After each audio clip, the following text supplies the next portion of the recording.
Hello everyone, welcome back to another episode of Conversations with Yoders Farm.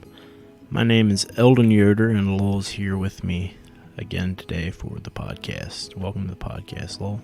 Hey Eldon, thanks. Good to be here. I think you should try to improve your guest lineup. Yeah, probably should. Maybe I should quit myself and let you do it next time. Probably All right. should. So today is Probably June. shouldn't. Wait, Today is what am I saying? June 4th, and we're 2020. 2020, in case that matters.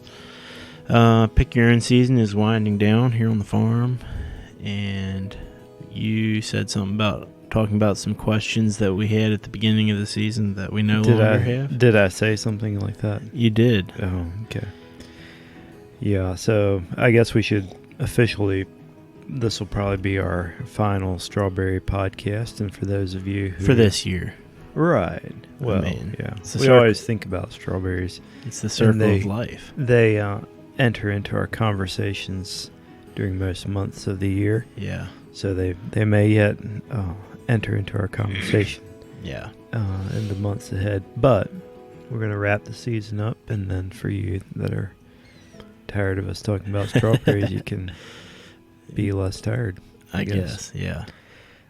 So, yeah, what were we going to say about strawberries? You just said there was some questions we had that... Well, so as with most things, you know more at the end than you did at the beginning, right? Surprise, surprise, yeah. So we're here near the end. You're never quite sure when the final days of your... Well, we know we're in the home stretch, the final days, but you never know exactly what the final day of your season will be. So at this point, we are almost through week 5. We have been picking... I was just going to look here.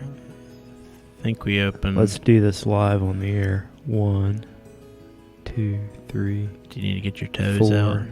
Yeah, so we're entering our 5th week, right? Halfway through our 5th week. Well, it's a little more than half because it's Thursday, but... Okay, let's be technical. So, yeah, that's a pretty good season for us. Ideally, we would... Well, actually, I think we'll go probably another week and a half. Yeah. Maybe a little bit more. I don't know. Some of that is dependent on not only our plants and how they produce these last few weeks, but the interest that people have. If you don't get people to come out and pick and they're done for the year, then you kind of need to be done. Yeah. So some of it depends on that. Some of it depends on weather. If we get a extreme, bunch of 95-degree days strung together, that wouldn't improve the situation. Yeah. So just talking about interest a little bit, most years we kind of figure after Memorial Day, interest tanks off pretty much, right? It wanes, yeah. Generally. People are thinking about doing other things. I think we talked about this a little last time. Maybe we did. But this year, vacations, so forth. But I guess we did. Interest this year has just been different all the way around. Interest has stayed up in the busyness, so that's a good thing for us. Typically, we haven't closed the patch late in the season, like for a day of ripening, which we did the other day. Very true. Just because the weather was beautiful the day before Monday. A lot of people came out and picked us out. And we just never had that happen. It usually kind of self-regulates. That late in the season. Yeah. So as the plants slow down, there are just less berries. And, anyway. So backing up a little bit, going into the year, we had, the whole coronavirus thing and how it would affect us. Early on, we wondered, okay, will we even be able to be open? Yeah. That was a question we at least talked about. Early April, it just wasn't very clear. Yeah, we took solace in the fact that we are a farm, and a farm is a food-producing place. Grocery stores were still open, and obviously it would seem like a farm should have the same rights to be open that a grocery store would, as long as they could do it in a safe and proper manner. Anyway, so that proved to be answered, and we indeed were able to be open. And the second question was, will people come? Early on, through March, into April, my phone just was not ringing like it often did. People just aren't quite aware of seasons and when is it strawberry season. So we often get calls way early and way late. I'll get calls into July now wondering whether we're still open for strawberry picking. It's just when you can go to Walmart most months of the year and find strawberries, people assume that a strawberry farm is going to have strawberries, but that's not always the case. So during April, I was noticing, man, people just weren't calling like normal. You get a pretty day, and you often get a few calls, people wondering, are you open for strawberry picking? No, check back next month. What I normally say. But so we were wondering how it would go, and obviously we answered that question in past podcasts. It was very, very busy. People were really itching to get out and do something and pick strawberries. Yep. And then another question was, how comfortable would people be either coming out to pick, or we were implementing a number of changes. Probably the biggest question mark in our mind was the price or charging by volume, pre-selling the bucket. We were expecting some pushback on that, and we just have never done it that way. You pick into your own containers. We sell by the pound, and so you can get as few or as many as you want. That has went extremely well. Like almost on almost zero pushback. It's went well on a number of fronts. It's most of our customers. I don't think I've heard one I haven't complaint. heard a complaint. Maybe either. a few. I don't know. We ourselves personally don't work a lot at the stand, but very few complaints. In fact, a lot of positive feedback because people like it.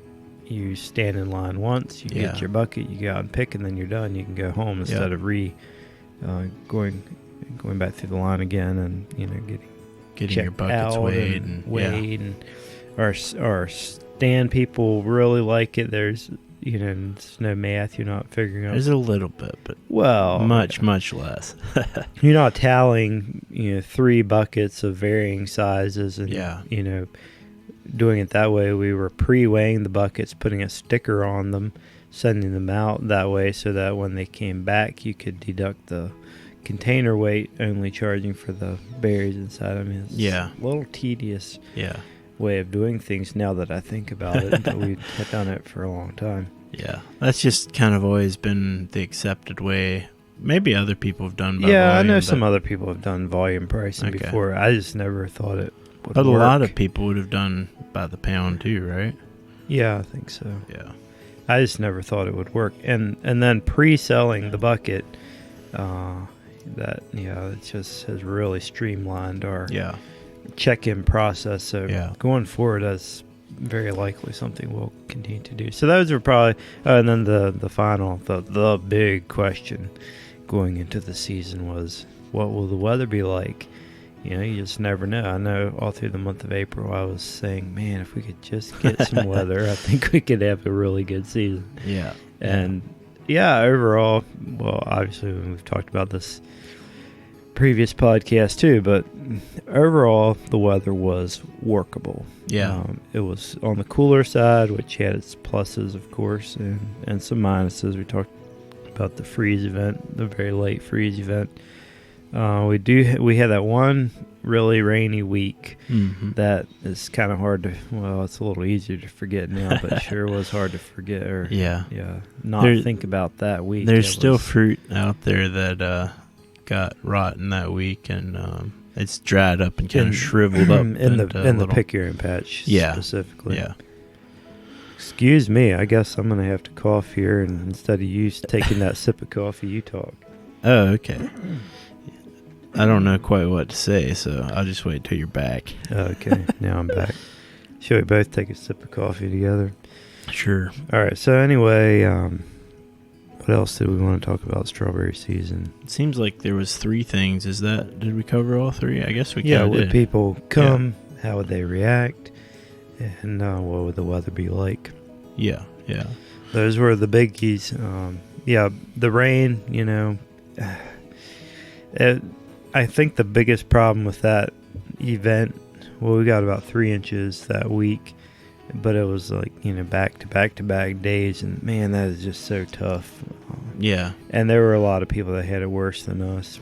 Yeah, we were really fortunate. One of those days was windy and dry. Didn't rain as much, so that all helped. The following week after that was kind of set up to look a little bit similar, but then we ended up only getting half an inch, and we picked some days we didn't think we'd be able to pick, and it actually wasn't that bad. It was damp, but so weather-wise, let's see. I don't know, what grade would we give the weather? Maybe a good C plus, something B in that minus. range. Yeah. I mean, it was. I think that, man. Now we're delving into like theology, right? All you can ask for from the weather, from the good Lord who sends it, is that, I mean, if you can just get something you can work with. Yeah. It's the extreme events that you have no control over and nothing to do. If it's a rain here or there, you can work with that. Yeah. So, at least we didn't get any hail. Yeah, exactly. Even frost, to some extent, it's a pain, but you can work with how you can do something about it. Yeah. So anyway, it's been a good season. I think it will go down as one of our top seasons so far, which probably isn't that hard to do. Probably not. Yeah, I mean, it all depends what you're talking about. Yeah, whether it's people or interest. But just in going by what we learn, what we will change probably going forward, even just the selling by volume instead of by pounds, that's going to be a huge boost, boom, whatever, bust. Might be a bust. Yeah. So it's been a good season. We are happy to be on this end of things. We're still hoping for some good things yet, but we feel fortunate and blessed. So let's talk quickly about varieties, and then we'll wrap it up. I thought we were going to do a full episode on varieties.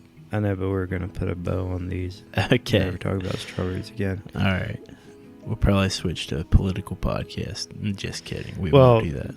Quickly, we talked about this, I think, a little bit last time. So we grow chandlers. Yeah. Will I plant more chandlers next year or less chandlers? Probably less.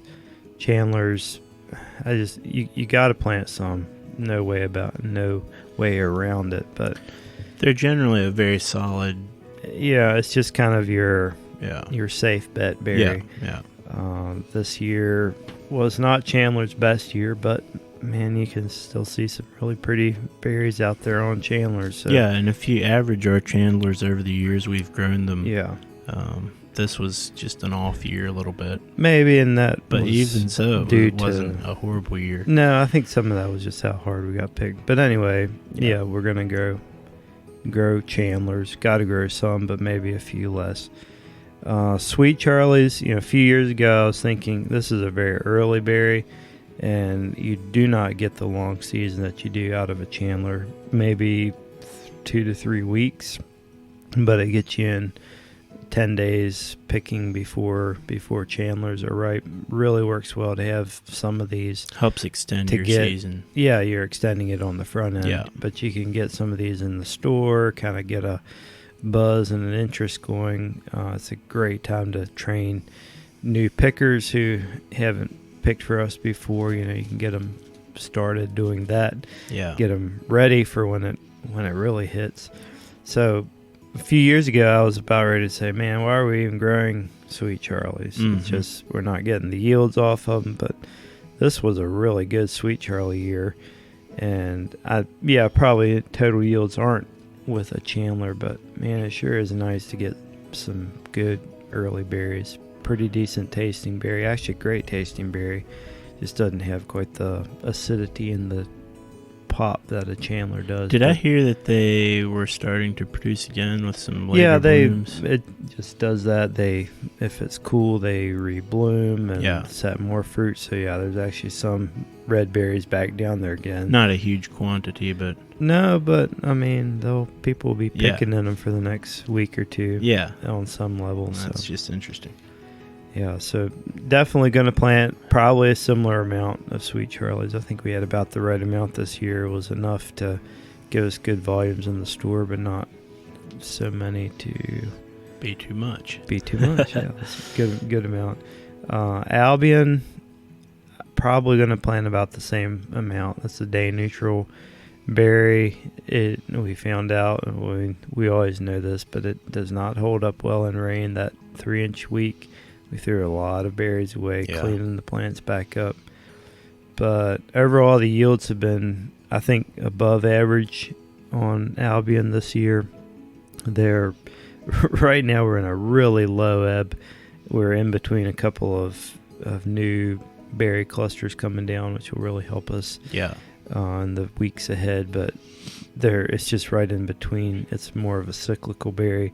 So we've been cruising the rows, trying to find a few berries on them for cover our wholesale orders, and that's been pretty tough. But I think about the same amount of Albion.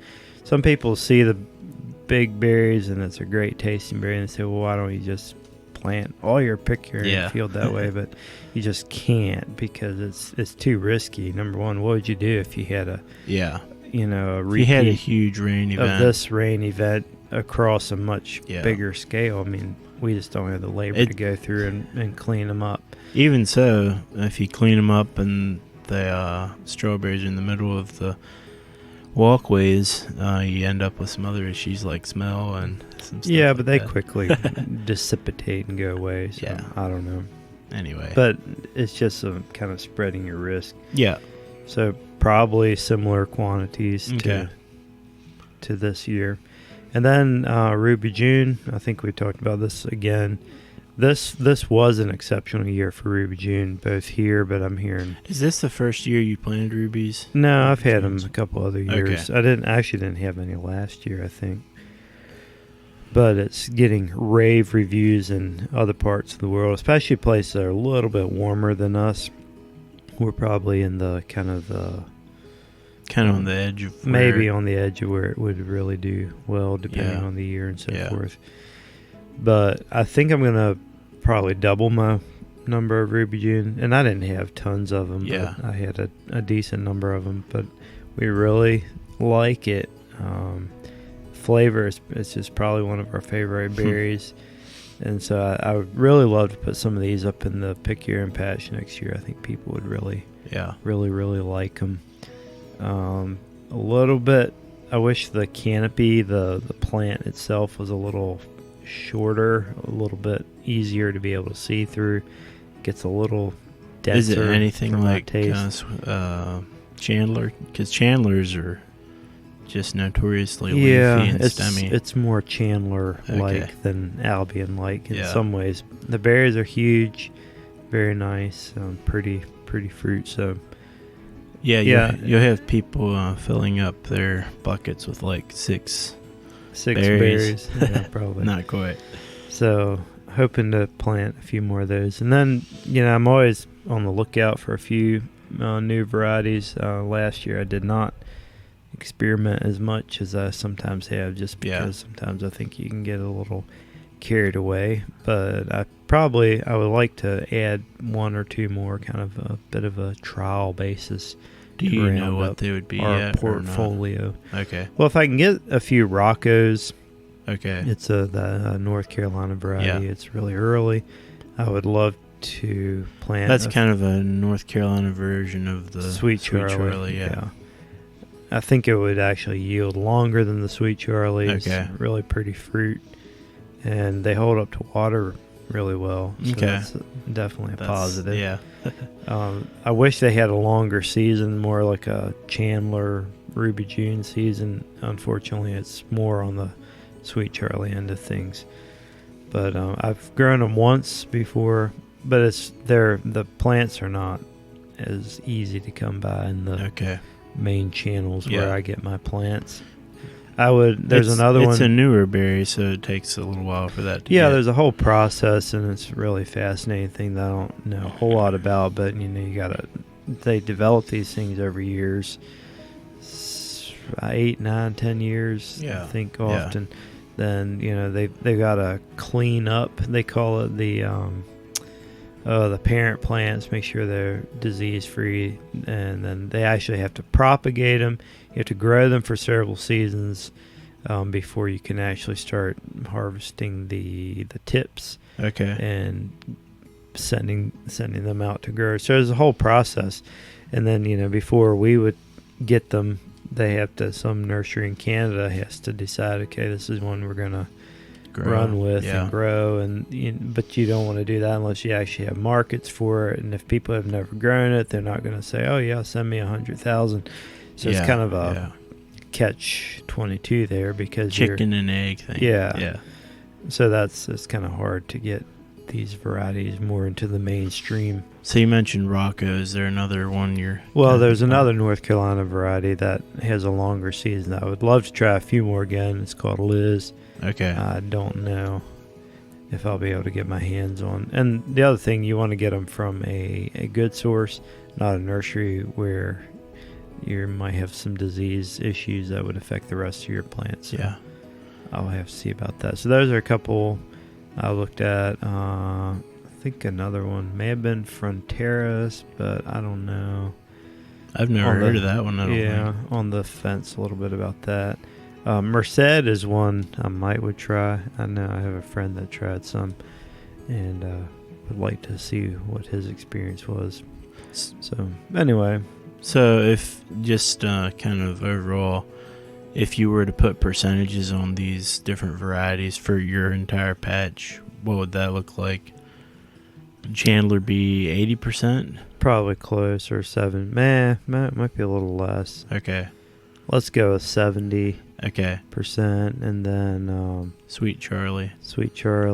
I don't know. I can't do math this early in my head. It's fine. I was just curious. Sweet Charlie maybe 5 to 10. What does that give us to about 80? 75, and then 78. Split the rest of it between Ruby June and Albion, and maybe the final 5% be.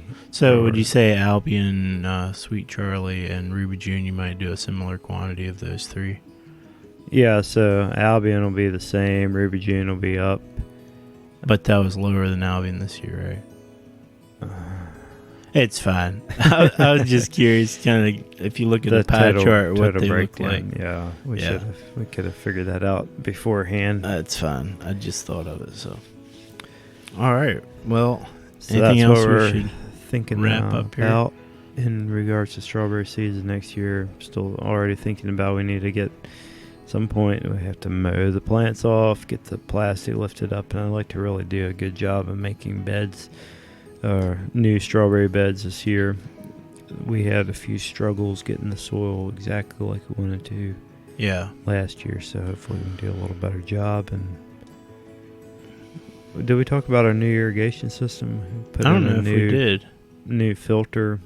We had these filters from when we started growing strawberries about 9 years ago, and one Saturday I went to start the pump and got to the top of the hill, and there was a great spout of water, and we had blown a hole into the side of a sand filter. It's actually kind of like a pool filter.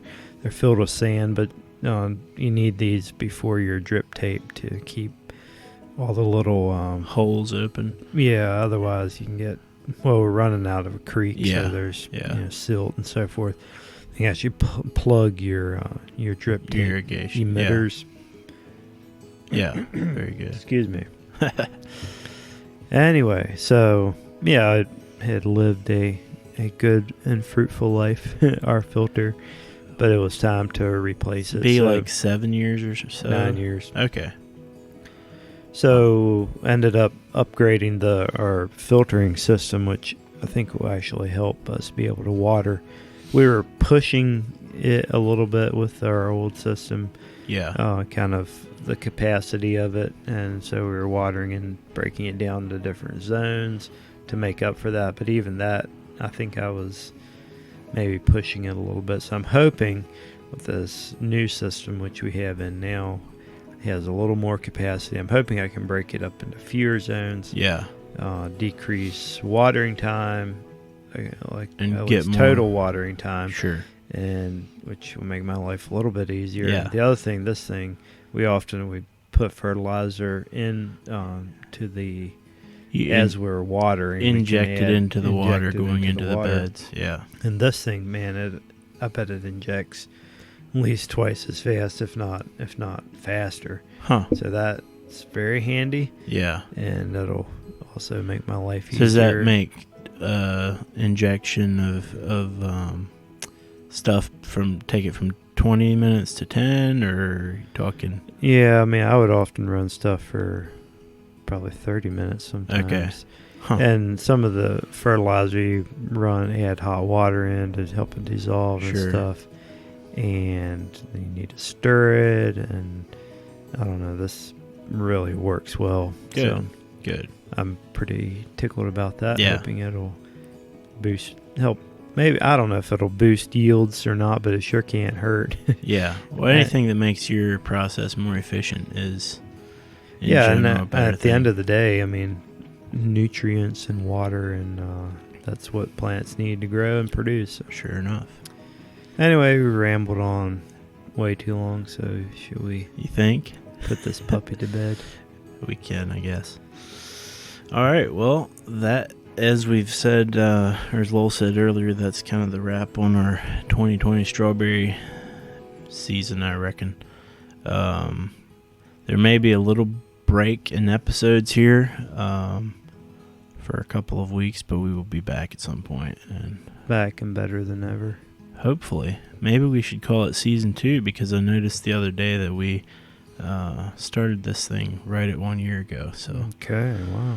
Can't believe we stuck to something for 1 year that wasn't strawberries. Largely thanks to you, because you keep hounding us to do one. Yeah, now we'll have to do an episode. Now we'll have to figure out what we can talk about that we didn't talk about last year, because kind of just talked about what we were up to, which I guess is kind of what podcasts do. Anyway, thank you all for listening. Let us continue to ramble on longer and longer. Thank you all for listening. If you're interested in... I just feel sorry for them for listening. Anything to them. Yoders Farm related, head over to yodersfarm.com. You can find all the information about what's in season, hours, and you can even find the podcast episodes. Close the picker and patch early. Yeah, all kinds of information. More information than you would ever want to know about us. Yeah, so if you've made it this far, thanks for listening, and we will talk to you again in a number of weeks. Somewhere down the road. See ya.